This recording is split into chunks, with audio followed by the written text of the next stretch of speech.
गिबियावनो आङो दिनै जोबोद खुसि दिनै जोंहा फेरगाव कलेजनि जिथु इलेक्सन बेवहाय आङो देरहासार जानो हाबाय सासे जिएस महरै आरो अनलि नट आङो सासे जिएस महरै देरहासार जानो हादोंब्लाबो आङो अनलि नट सिंगोल हिसाबै आङो देरहायाखै बेवहाय आंहा गोबांथार आंनि जिथु फंबाय बिनानाव आरो बे जौमा फरायसालिमानि जोंनि जिथु इउनिट एबसुनि जिथु बिबानगिरि बिथांमोननिसिमबो आङो रोजा रोजा साबायखर बावदों।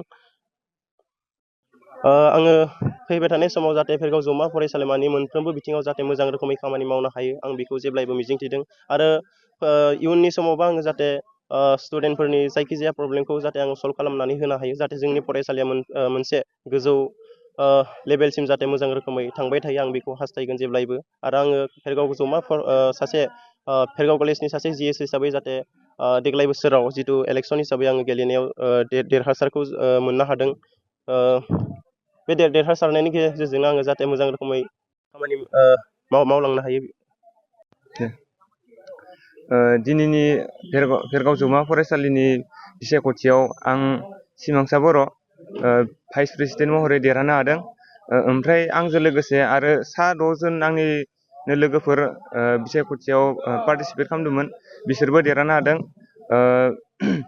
जोंना मा होनो एजिएसआव एसिस्टेन्ट जेनेरेल सेक्रेटारियाव मुनुस बसुमतारी बिथाङा देरहानो हादों आरो मेगाजिन सेक्रेटारियाव जाफुंसार बर'आ देरहानो हादों।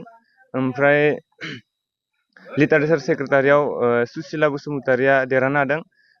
ओमफ्राय बयस कमन रुमाव बिप्लब बर' बिथाङा देरहानो हादों आरो गार्लस कमन रुमाव सम्बारी बसुमतारी बिथाङा देरहानो हादों। जोङो जयैनो गासैखौबो जोंजों लोगोसे देरहाफानाय आरो जोंजों पार्टिसिपेट खालामफानानै जाय बिथांमोना जेनबाय बिसोरखौबो जोङो लाफानानै जोंनि फेरगाव कलेजनि गासै बिथिङावबो खामानि मावगोन जिहेथुबा नै कलेजनिनो जोङो मोजाङै साननानै मावगोन जाहाथे गासैबो मोजाङै सोलिलांजोबो।